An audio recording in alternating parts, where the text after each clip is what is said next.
정신과 의사이자 베스트셀러 작가이면서 사상가인 스캇 팩. 그가 한때는 자신의 아버지로부터 정신병자 취급받은 적이 있다는 사실을 혹시 알고 계시나요? 많은 분들이 알고 계시다시피 스캇 팩은 전 세계 정신과 의사들에게 지대한 영향을 끼쳐왔습니다. 또한 제 채널에도 엄청난 영향을 끼쳐왔죠. 몇 번 말씀드렸지만 그의 책 아직도 가야 할 길은 전 세계적으로 성경만큼이나 많이 팔린 것으로 알려져 있습니다. 그런데 이 스캇 팩이 10대 시절에는 그의 아버지로부터 정신병원에 쳐넣겠다는 협박을 받은 적이 있다고 해요. 그리고 결국 그 아버지 때문에 정신과 상담을 받게 되죠. 좀 더 자세히 이야기를 해보자면 다음과 같습니다. 스캇 팩은 하버드 의대를 나온 박사이며 부유한 미국 동부 지방에서 태어났습니다. 그는 미국 동부의 여느 상류층이 그렇듯 기숙학교를 다녔고 상류층 자제들과 어울리며 지냈다고 하죠. 그런데 그 상류층 자제들과 그 가족들의 지독한 위선에 어린 시절부터 몸서리를 치게 되었고, 이로 인해 스캇 팩은 보통 사람이 경험하는 사춘기의 방황보다 더한 방황을 겪습니다. 그리하여 그의 일생을 뒤바꿀 만한 사건을 10대에 경험하는데, 그것은 바로 기숙학교를 뛰쳐나온 것이죠. 그의 아버지는 화가 머리 끝까지 나서 그에게 다음과 같이 소리칩니다. 학교로 돌아가라, 아니면 너를 정신병원에 쳐넣겠다. 10대의 어린 소년이었던 스캇 팩은 그 밤을 꼬박 새워 고민하는데요. 뜻밖에도 정신병원에 가겠다는 선택을 스스로 하게 되죠.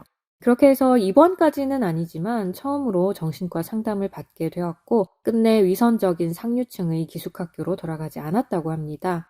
그는 이후에 성인이 되어서도 그 결정을 잘한 것이라고 회고하죠. 그는 결국 미군 의사가 되어 전 세계를 돌아다니며 책을 집필하면서 미국 최대의 지성인으로서 자리매김하게 됩니다.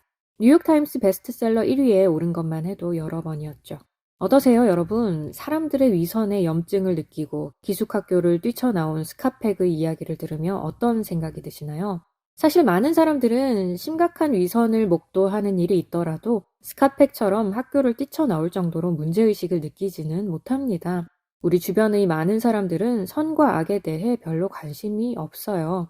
스캇 팩 주위의 사람들도 그랬던 것 같습니다. 잘못된 행동들을 봐도 그냥 그러려니 하고 많은 경우 함께 위선적인 행동에 동참하며 아무 문제 없는 것처럼 살아갔던 것이죠.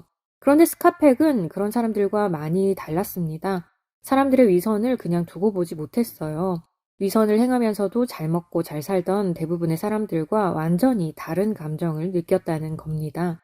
그런데 한번 잘 생각해 보자고요. 이것은 여러분 자신의 이야기와 비슷한 면이 있지 않나요?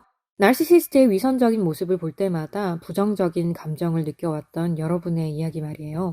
위선을 그냥 두고 보지 못하는 성격 때문에 아버지로부터 정신병원에 쳐넣겠다는 말을 들은 스캇 팩처럼 오늘날 많은 에코이스트들은 나르시시스트로부터 정신병자 취급을 받습니다.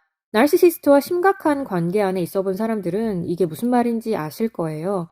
그들은 어떻게든 어떤 이유를 대서든 상대방을 비정상으로 몰고 가서 정신적으로 심각한 결함이 있는 사람으로 취급하고 평판을 망가뜨려 많은 사람들 앞에서 욕을 얻어먹을 수밖에 없도록 만듭니다. 스캇 팩의 어린 시절 당시 대부분의 사람들은 정신병원을 미친 사람들이나 가는 곳으로 인식하고 있었기에 이 스캇 팩의 아버지가 아들을 정신병원에 보내겠다고 말한 것은 결코 가벼운 의미가 아니었습니다. 사실 지금도 정신병원을 미친 사람들만 가는 곳이라고 생각하는 사람들이 있지 않습니까? 제 생각에는 그 사람들이 악해서 그렇게 생각한다기보다는 무지해서 몰라서 그렇게 생각하는 게 아닌가 싶어요. 나르시시스트들 같은 경우에도 이들은 정신병원을 정상적이고 평범한 사람들이 갈 수 있는 곳이라 생각하지 않습니다. 마음에 큰 상처를 받아서 정신적으로 치유와 회복이 필요한 평범한 사람들이 가는 곳이라고 생각하지 않아요. 이들은 정신병원이라는 단어를 결코 긍정적인 의미로 사용하지 않습니다. 미친 사람, 귀신 들린 자들 등이 가는 곳과 같은 맥락으로 이 단어를 사용하죠. 이것은 나르시시스트들이 정신과에 가기를 그토록 거부하는 이유 중 하나이기도 합니다. 한번 잘 생각해 보시기 바랍니다. 여러분은 누군가가 아무리 이상한 행동을 하더라도 함부로 정신병자라는 판단을 내릴 수 있나요? 나르시시스트가 수도 없이 이상한 짓을 반복해도 여러분은 그저 이유가 있겠거니 하고 판단을 보류해 오지 않았습니까? 에코이스트들은 그렇습니다. 그 사람이 나르시시스트가 맞는지 수많은 정보들을 살펴보고 여러 증거들을 확보하고 나서도 그 사람에게 나르시시스트라는 꼬리표조차 붙이길 두려워해요. 누군가 아무리 비상식적인 행동을 해도 뭔가 이유가 있어서 저러지 않을까를 먼저 생각하지 그 사람을 섣불리 정신병자, 미친 사람으로 몰아가지는 않습니다. 내가 어떻게 감히 누군가를 정신병자라고 판단한다는 게 말이 되나라고 생각해요. 에코이스트들은 그런 사람들입니다. 그런데 참 아이러니한 것은 나르시시스트가 자신을 향해 정신병자라고 말할 때 그 말을 가차없이 무시하지는 못한다는 거예요. 다른 사람이 무슨 말을 하면 그게 아무리 개소리라 해도 일단 무조건 존중부터 하고 보는 그 성향 때문에. 우리가 살면서 사람들의 말을 존중하는 것은 분명히 필요하고 중요한 일입니다. 그러나 때로 어떤 사람들의 말은 우리가 가차없이 무시해야 할 때가 분명히 있습니다. 사실이 아닌 거짓을 기반으로 당신을 망치고 죽이는 말들을 해댄다면 거기에까지 관대함을 베풀 필요는 없습니다. 그런 말들은 그저 개소리 취급해야 해요. 무시해야 한다는 거죠. 저 인간이 뭘 몰라도 한참 모르는구나. 그리고 성격이 참으로 성급하구나. 눈에 보이는 작은 것들로 함부로 판단하는 미성숙한 사람이구나 라고 생각하셔야 합니다. 진실을 볼 수 있어야 해요. 나르시시스트들은 현명한 사람을 무지한 사람 취급하고 신중한 사람을 성급한 사람으로 몰아가고 성숙한 사람을 미성숙하다며 지적하고 비난합니다. 그러므로 우리는 진짜 무지한 사람이 누구인지, 진짜 성급한 사람이 누구인지, 진짜 미성숙한 사람이 누구인지를 확실히 분간할 수 있어야 합니다.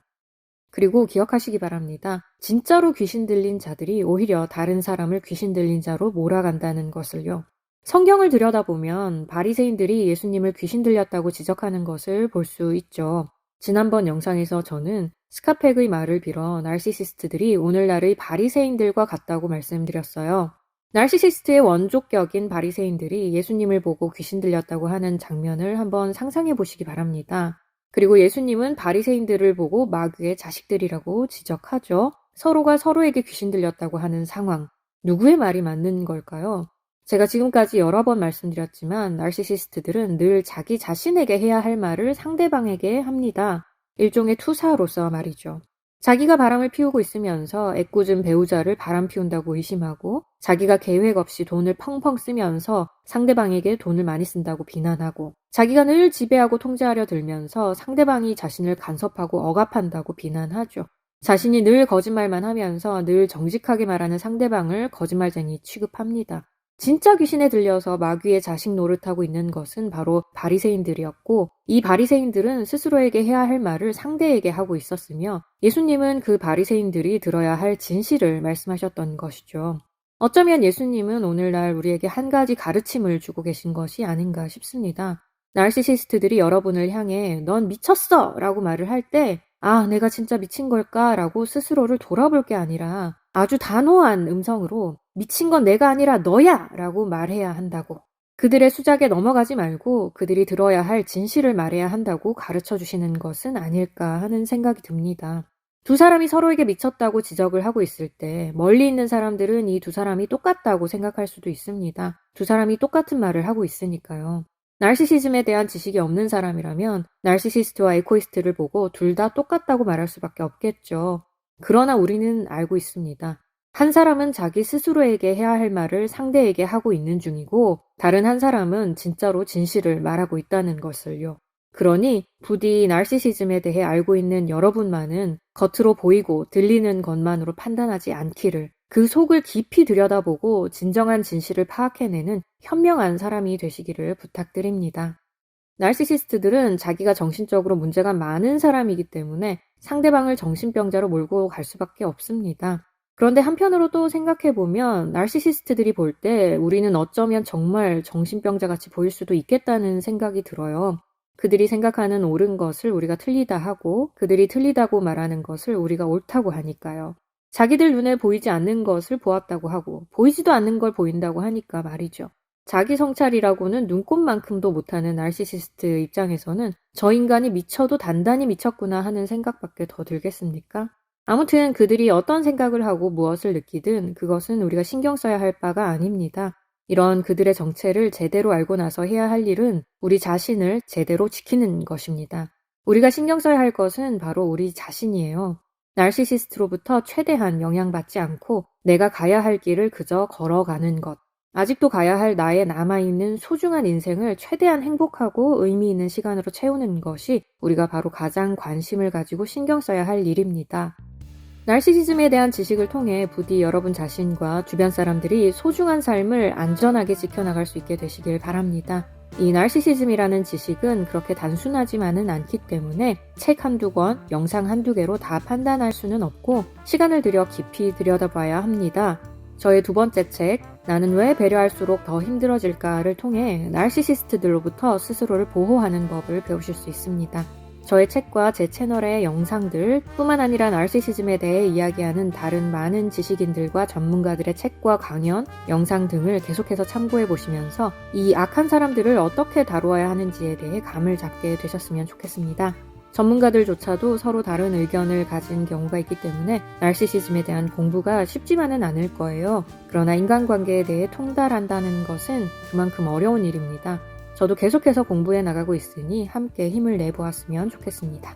나르시시스트와의 관계로 인해 심각한 상황을 겪고 있다면 전문가의 도움을 받는 것이 최선임을 반드시 기억해 주시고요. 그럼 여러분의 모든 문제가 다 해결되기를 바라면서 저는 또 다음 시간에 뵙도록 하겠습니다.